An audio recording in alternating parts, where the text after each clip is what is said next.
भाजपा प्रत्याशी के समर्थन में मैनपुरी पहुंची इटावा विधायक सरिता भदौरिया ने ऐसा क्या कह दिया कि सपा खेमे में मची खलबली।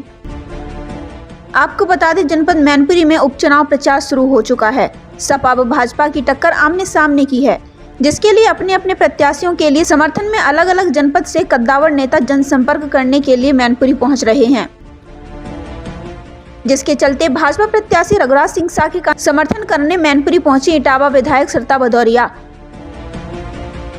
सरिता भदौरिया ने अपने बयानों के माध्यम से सैफई परिवार पर ऐसा तंज कसा कि सपा खेमे में खलबली मच गई। मैनपुरी के एक निजी गेस्ट हाउस पर पार्टी के प्रत्याशी का समर्थन करने पहुंची सरिता भदौरिया ने कहा कि सैफई परिवार ने लोकतंत्र में आज तक चुनाव लड़ा ही नहीं, बस आते थे, हवाई जहाज बातें करते थे और जनता को गुमराह करके चले जाते थे। वहीं और क्या कुछ कहती नजर आई इटावा विधायक सरिता भदौरिया, आइए देखिए इस रिपोर्ट के जरिए।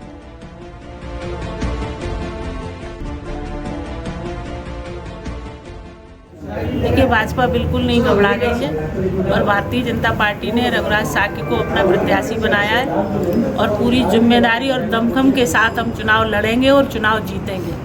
घबरा तो समाजवादी पार्टी गई है। पहली बार राजनीतिक इतिहास में समाजवादी पार्टी के नेता और उनके परिवार के लोग चुनाव लड़ रहे हैं। अभी तक उन्होंने कभी चुनाव नहीं लड़ा है उत्तर प्रदेश की धरती पर, और मैनपुरी और इटावा में तो कभी चुनाव नहीं लड़ा। इसलिए नहीं लड़ा कि वो आते थे और हवाई मीटिंगें करके और लोगों को गुमराह करके चले जाते थे। इस बार पहली बार उन्हें अपनी हैसियत समझ में आ रही है मैनपुरी लोकसभा में माननीय मुलायम सिंह जी के जाने के बाद कि उनकी हैसियत अब क्या है, और उस हैसियत के साथ वो सैफई गांव में, सैफई ब्लॉक में अखिलेश जी छोटे छोटे से 20-20 लोगों में बैठकर मीटिंगें कर रही हैं। तेज प्रताप मीटिंग को एड्रेस कर रहे हैं और अखिलेश जी सुन रहे हैं बैठे।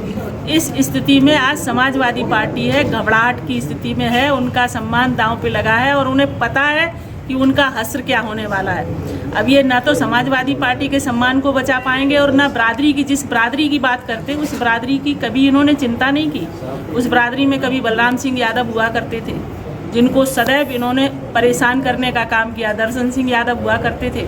हमारे यहाँ एक शिव प्रसाद यादव थे जिन्होंने चुनाव लड़ा था, तो इन्होंने उनको घेर घेर कर पिटवाया था और आज उसी बरादरी के पास जाकर बरादरीवाद की दुहाई दे रहे हैं, घर की बहू को जिताने की बात कह रहे हैं। अब पहली बार उनको समझ में आ रहा है कि चुनाव कैसे होता है और लोकतंत्र में चुनाव कैसे लड़ा जाए।